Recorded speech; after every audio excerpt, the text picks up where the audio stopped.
우리 성도님들 만나서 반갑습니다. 주의 사랑으로 사랑합니다. 오늘 말씀은 전도서 7장 1절에서 3절 지혜로운 자입니다. 오늘 말씀을 통해 지혜로운 자가 어떤 사람임을 네 가지로 알려주십니다.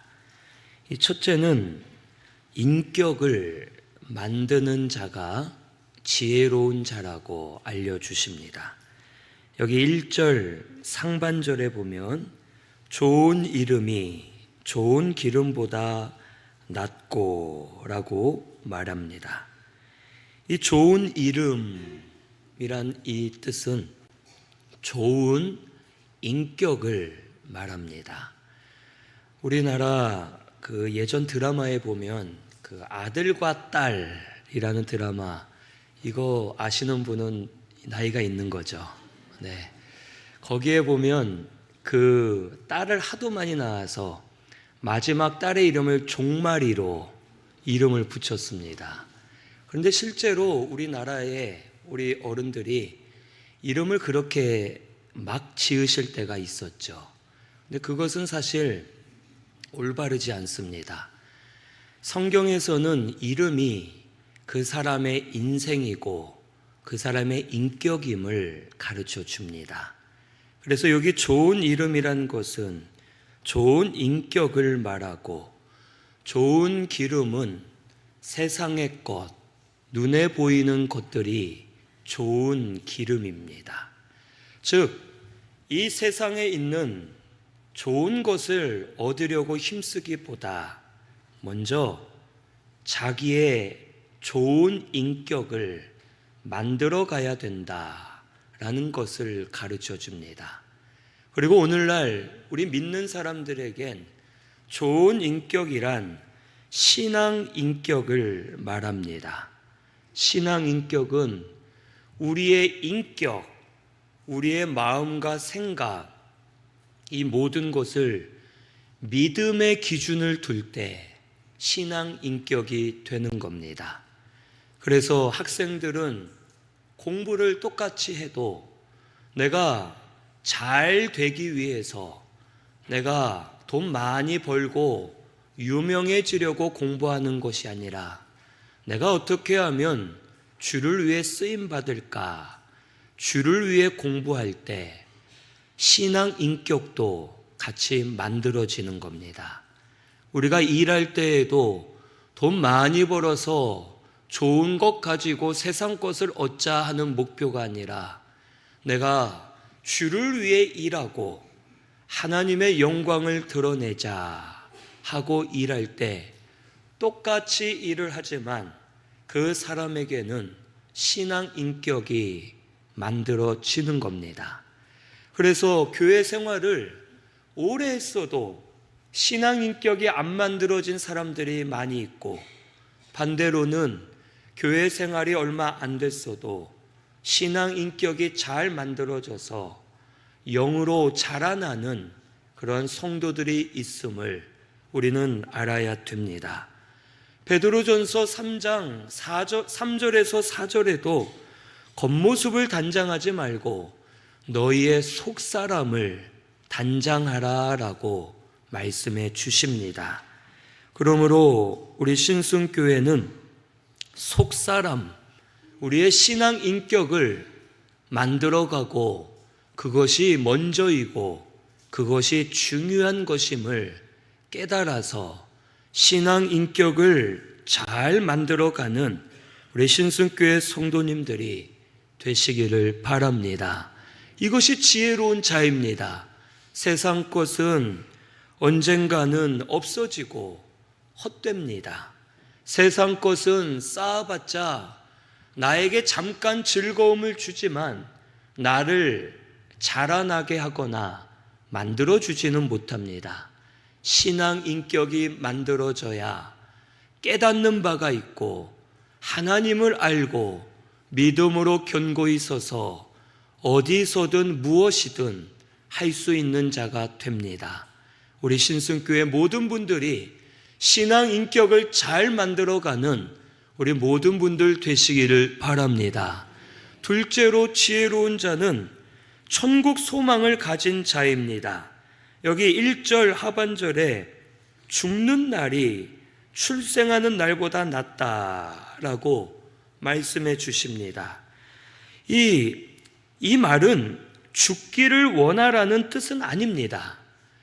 죽는 날이 더 좋으니 다 죽어라 이런 뜻이 아닙니다.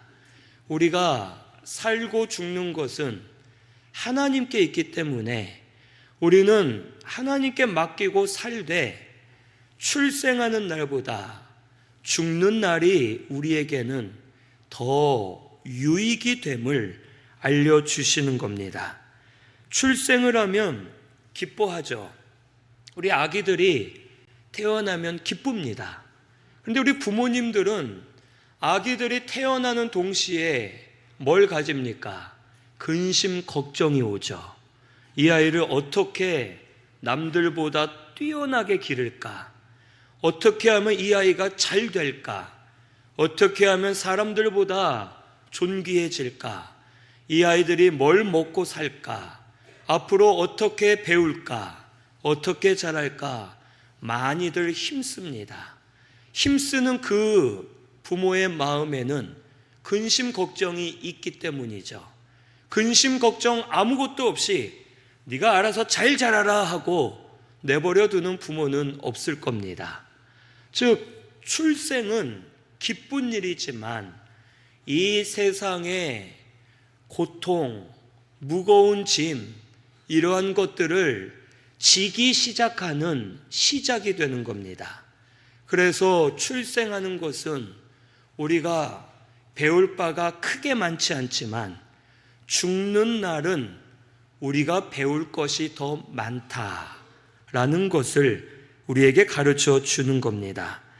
죽는 날이 배울 것이 많은 이유는 고생과 수고가 끝나기 때문입니다. 우리가 죽는 것은 끝이 아니에요. 죽는 것은 또 다른 세계로 이사 가는 겁니다. 아시겠죠? 이민 가는 거예요. 우리가 이 세상에 살다가 하나님의 나라로 이민 가는 거라고 생각하시면 돼요.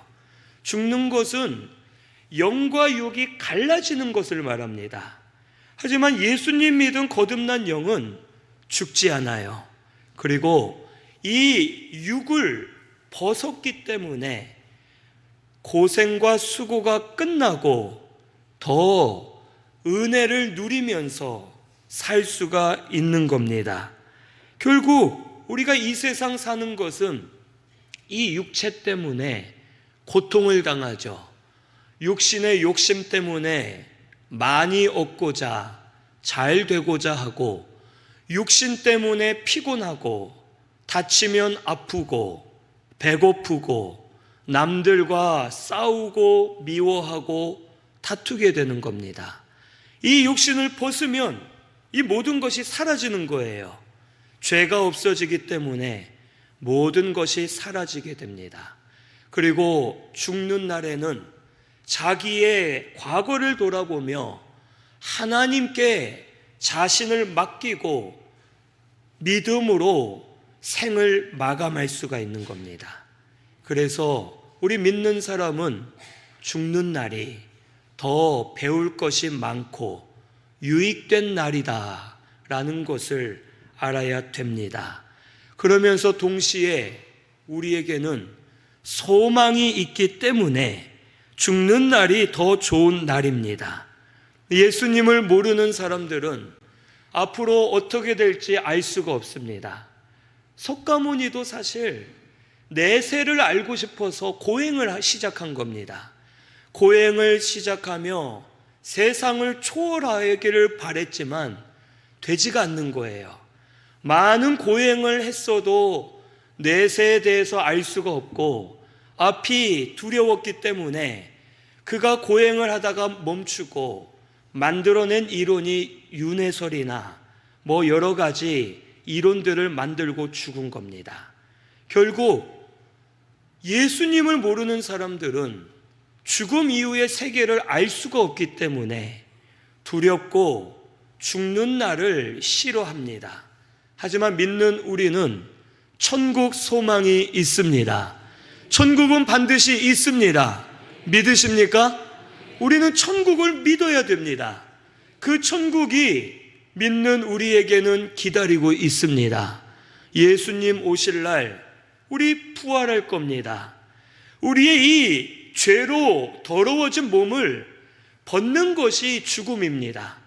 죽음은 끝이 아니라 영과 육이 갈라져서 죄로 죽을 더러운 육신을 벗어놓고 새로운 육신, 부활의 몸을 입기 위해 과정일 뿐임을 우리는 안다면 죽는 것이 두렵지 않고 오히려 그날을 사모하게 되고 이 땅에 사는 동안 믿음으로 살 수 있음을 우리는 알아야 되겠습니다.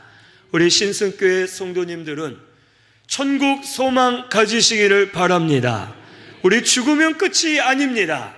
우리 천국에 들어가 영원히 살 것이고 그때 만들어 놓은 신앙 인격, 우리의 속사람 만들어진 것을 누리면서 살게 될 줄로 믿습니다. 이것이 우리 믿는 자의 소망임을 알고 우리는 출생하는 날보다 죽는 날이 더 배울 것이 많은 줄을 알고 그날을 두려워하지 말고 믿음으로 사는 지혜로운 성도가 되시기를 바랍니다. 세 번째로 지혜로운 사람은 자신을 돌아보는 자입니다. 여기 2절에 보면 초상집에 가는 것이 잔치집에 가는 것보다 낫고 모든 사람의 끝이 이와 같이 된다. 산자는 이것을 그의 마음에 두라라고 말씀하십니다. 우리가 잔치집에 가는 것을 오늘날 사람들이 좋아하죠. 이 보면 우리 청년들 같은 경우, 그러니까 우리 교회가 아니라 전체를 봤을 때 이 장례식은 참여를 잘 안 하는데 결혼식에는 아주 열심히 가죠. 뭐 이제 물론 그런 것도 있을 거예요. 뭐 기브 앤 테이크 해가지고 내가 뿌린 만큼 거둔다. 뭐 이런 것도 있을 것이고 또 뭐 그게 아니더라도 그냥 결혼식 가는 게 더 좋은 게 아닌가 하고 몰라서 가는 경우가 있습니다. 하지만 진짜 좋은 것은 초상집, 장례식에 가는 것이 우리에겐 더 유익이 되고 배울 것이 많음을 가르쳐 주십니다. 장례식에서 죽음이라는 것을 체험하면서 또 간접적으로 겪으면서 결국 그것을 통해 나를 돌아보게 되고 내 삶을 돌아보게 되는 겁니다. 저도 뭐 솔직히 장례 지도사를 할 정도로 장례식을 많이 치러봤어요. 또 이제는 하도 많이 봐서 염도할 수 있을 것 같습니다. 입관식을 아주 그냥 너무 많이 봤어요. 거기에 보면 연로하셔서 돌아가신 분들은 아주 시신이 고운 모습이지만 혹 병들어 돌아가신 분들 중에는 암이 덩어리로 온몸의 피부에 다 튀어나와서 돌아가신 분도 있어요. 그리고 불의의 사고를 당해서 형체가 일그러져서 돌아가신 모습들도 제가 많이 봤습니다. 여러 시신을 보면서 지금도 아주 자주 그 돌아가신 모습들이 보여요. 눈에 이렇게 떠오릅니다. 머리에. 그리고 그분들이 떠오를 때 이게 두려운 게 아니라 그분들이 보고 싶더라고요. 그리고 응급실에 누워있던 모습들, 피를 줄줄 흘리면서 죽어가는 모습들, 그런 것들이 자주 떠오릅니다. 그러면서 보고 싶은 거예요. 그분들이 보고 싶으면서 그때마다 드는 생각이 그때 이 사람하고 이런 일이 있었지, 그때 이분하고는 이걸 같이 했지, 그립다. 나는 지금 잘 살고 있는가? 그때 내가 이렇게 조금만 더 했으면 어땠을까? 그때 내가 이렇게 바꾸었으면 어땠을까? 하면서 여러 가지 나 자신의 인생을 돌아보게 되는 겁니다. 장례식에 가서 슬퍼하는 사람들을 보면서 또 화구에 시신을 넣는 것을 보면서 나를 돌아보게 됩니다. 저는 항상 그 생각을 해요. 장례를 할 때 화장터에 가면 시신을 화구에 넣잖아요. 그러면 이제 특히 이 서울추모공원 거기에서 할 때에는 나도 서울 시민이니까 언젠간 내가 저 관 속에 들어가서 불에 탈 텐데 내가 지금 잘 살고 있는가, 항상 그걸 생각하게 됩니다. 그리고 또 다짐하고 믿음으로 바로 살자 하면서 다시 마음을 부여잡을 때가 있습니다. 이처럼 초상집에서는 우리의 인생을 돌아볼 수 있는 겁니다. 하나님을 찾게 되고 하나님 앞에 내가 바로 살고 있는가를 돌아보며 지금이라도 또 다시 바로 하자 하고 결단을 하고 일어설 수 있는 계기가 되는 것입니다. 그래서 여기 2절 마지막에 이 말을 하는 거예요. 산자는 이것을 그의 마음에 두라. 살아있는 동안에 아직 기회가 있다는 뜻입니다. 초상집에 가서 살아있는 나는 내 뒤를 돌아보면서 내가 믿음으로 살았던 것, 살지 못했던 것, 그것을 돌아보고 앞으로 또 결단을 하고 하나님 앞에 믿음으로 살 것을 시작할 수 있다라는 것을 우리에게 가르쳐 줍니다. 오늘 우리 신승교회 모든 분들 이 말씀을 통해 자신을 한번 돌아보시기를 바랍니다. 죽으면 아무것도 못 가져가요. 아시겠죠? 아끼는 돈, 아끼는 물건들 못 가져갑니다. 죽으면 아무것도 아니에요.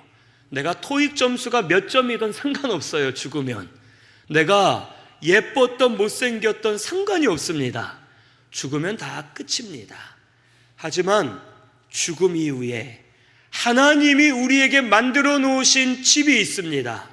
천국이 있어요. 우리는 이 초상집을 통해서 많이 배우고 인생을 알게 되고 다시 시작할 수 있는 기회가 우리에게 주어지는 겁니다. 이것을 알고 우리 신승교회 성도님들, 지금 살아있는 것이 은혜인 줄로 믿고 지금이라도 다시 기회가 있으니 우리의 마음을 바로잡아서 주를 위해 살려고 힘쓰는 우리 신승교회 모든 분들이 되시기를 바랍니다. 살아있는 동안은 우리에게 항상 기회가 있는 겁니다. 하나님이 은혜 주실 기회, 은혜 받을 기회, 믿음으로 살 기회가 우리에게 있는 겁니다. 그것을 믿고 믿음으로 살기로 작정하는 우리 신승교회 성도님들 되시기를 바랍니다. 마지막 네 번째는 하나님을 찾는 자가 지혜로운 자입니다. 여기 3절에 슬픔이 웃음보다 낫고 얼굴에 근심하는 것이 마음에 유익하다라고 말씀해 주세요. 이 슬픔이 웃음보다 낫다, 근심하는 것이 유익하다, 이 말은 기뻐하지 말거나 즐기지 말라는 뜻은 절대 아닙니다. 하나님은 우리가 기뻐하고 즐거워하기를 원하시는 분이세요. 하지만 기뻐하고 즐거워하는 동안에 우리가 마음에 근심을 가지라는 거예요. 이 무슨 말인가? 이게 좀 모순되는 것 같지만 그게 아니에요. 기뻐하고 즐거워하는 동안에 하나님을 찾으라는 거예요. 그러면 내가 하나님 은혜로 기뻐하고 즐거워하지만 동시에 하나님을 찾을 때 하나님 앞에 내 죄를 발견하게 되고 어떻게 하면 주를 위해 살까라는 근심으로 살 때 내 마음에 더 유익이 된다라는 것을 가르쳐 주시는 겁니다. 기뻐하고 즐거워만 하면 남는 게 없어요. 그냥 좋다, 맛있다, 즐겁다 하고 끝이 납니다. 나 계속 저렇게 살고 싶다 하면서 내 마음이 무뎌지고 나중에는 교만해집니다. 즐겁고 기쁘게만 살면 내 마음이 교만해져서 결국 하나님을 떠나게 돼요. 이스라엘 백성들에게 하나님이 항상 하시는 말씀이 구약 성경에서 뭐라 하십니까? 너는 너를 애굽 땅에서 인도하여 낸 내 하나님 여호와를 어떻게 하라고요? 잊지 말라라고 하세요. 항상 하나님을 잊지 말라는 거예요. 그런데 이스라엘은 가나안 땅에 들어가서 정착을 하고 삶이 좋아졌을 때 하나님을 잊어버리고 떠났습니다. 교만해졌고 무뎌져서 저들이 결국 망하게 되었어요. 그리고 포로로 끌려갔을 때 그때 다시 하나님을 마음의 근심을 가지고 찾았어요. 그리고 하나님의 은혜로 회복되고 살아나는 역사가 일어나게 되었습니다. 욥 같은 경우는 욥은 가진 게 많았거든요. 재물도 많고 자녀도 많고 다 잘 됐습니다. 사람들에게 존경도 받고 아주 좋았어요. 욥은 자녀의 생일잔치를 치르고 나서 항상 하나님 앞에 예배를 드렸어요. 그러면서 기도를 그렇게 하죠. 하나님, 우리 자녀 잘 되게 해주신 거 감사합니다. 다 하나님의 은혜입니다. 하오나 그 중에 제가 범한 죄가 있으면 알려주십시오. 회개합니다. 하고서 항상 하나님을 찾고 주를 위한 근심을 가지고 그가 살 때 하나님이 기뻐하셨던 겁니다. 우리 신승교회 모든 분들이 이와 같이 되기를 바랍니다. 하나님을 찾으세요. 아시겠죠? 기뻐하고 즐거워하는 가운데도 하나님을 찾으시면 됩니다. 그러면 하나님이 깨닫게 하실 거예요. 아, 요거는 내가 잘못한 것 같다. 기쁘지만 또 잘못한 건 회개하자. 아, 요걸 요렇게 하면 더 하나님이 기뻐하시겠다. 주를 위한 마음의 근심을 가지고 바꾸면 더 큰 기쁨이 되게 하시고 하나님을 찾는 자에게 하나님 역사하셔서 은혜 주시고 더 큰 기쁨을 누리도록 역사해 주실 줄로 믿습니다. 우리 신승교회 성도님들은 주를 위한 마음의 근심을 가지고 사는 우리 성도님들 되시기를 바랍니다. 우리 부모가 아까 말한 것처럼 자녀를 향한 근심 좋은 거잖아요. 또 우리 자녀들이 커서 부모를 향한 근심, 우리 부모님 생일인데 어떤 선물을 해드려야 좋아하실까 근심하는 거죠. 우리 자녀 뭘 해줘야 좋아할까 근심하는 거예요. 이 근심은 좋은 근심과 같죠. 하나님을 향한 근심은 후회할 것이 없고 하나님의 뜻을 이루는 근심이 되는 겁니다. 이러한 근심으로 사는 자가 되어야 한다는 겁니다. 우리 신승교회가 그렇게 되기를 바랍니다. 항상 기뻐하면서도 하나님, 즐거워하면서도 하나님, 하나님을 찾으시면서 주를 향한 마음과 근심으로 나아갈 때 하나님께서 더 기쁨이 되게 하시고 더 즐거움이 되게 하셔서 심령들이 날마다 새로워지는 역사가 일어나게 주실 줄로 믿습니다. 우리 오늘 이 말씀을 통해 지혜로운 자가 되시기를 바랍니다. 오늘 이 말씀은 다 그거죠. 신앙 인격을 만들어야 되고 천국 소망을 가지고 자신을 돌아보고 하나님을 찾아야 된다, 이거잖아요. 우리 성도님들 너무 바쁘게 살고 있죠. 마음이 너무 분주하죠. 지금도 예배드리러 나와서 여전히 근심 걱정이 막 머리에서 돌아가고 있고 세상의 일들이 막 마음속에서 막 일어나고 있고 빨리 예배 끝나고 가서 이거 해야지 하는 분들도 있을 것이고 세상 짐에 눌려서 살고 있는 분들도 있을 겁니다. 잠깐 쉬세요.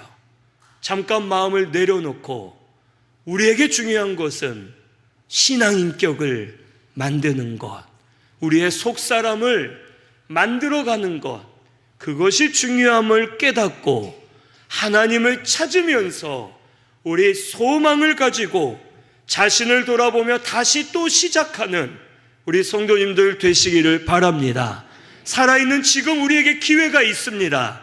다시 세상 것을 좀 내려놓고 주를 향한 근심으로, 믿음으로 다시 달려가는 우리 모든 분들 되시기를 바랍니다. 우리 말씀 생각하면서 통성으로 같이 기도하겠습니다.